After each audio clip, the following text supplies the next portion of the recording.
Obyvateľom Vranova nad Topľou už niekoľko dní vrtajú hlavou značky v meste. Sprejom ich vytvárajú energetici so zameriavačmi. Ľudia sa boja najmä o nedávno opravené chodníky. Myslia si, že ich znovu rozkopú.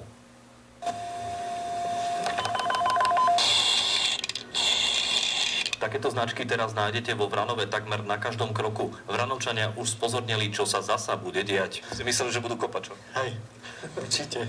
Vo Vranove je to špecialita asi. Že čo?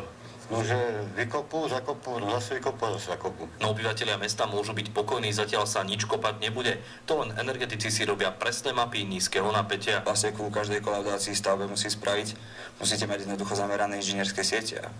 Toto sa pred 40 rokmi neurobilo. Tam je vytýčovanie, že nájdete a určite presnú polohu bodu. Značky vo Vranove už raz rozruch spôsobili, vtedy ich ľudia našli pri vchodových dverách bytov. Mysleli si, že si ich takto značkujú zlodeji, no pritom to vraj boli Jehovovi svedkovia. Tieto farebné značky sa už čo chvíľa rozplynú rovnako ako obavy Vranovčanov, sú totiž 100% ekologické.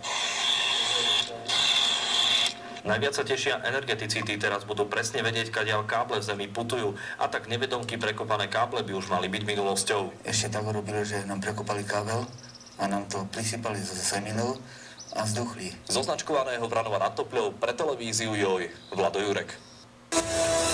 Sledujete noviny.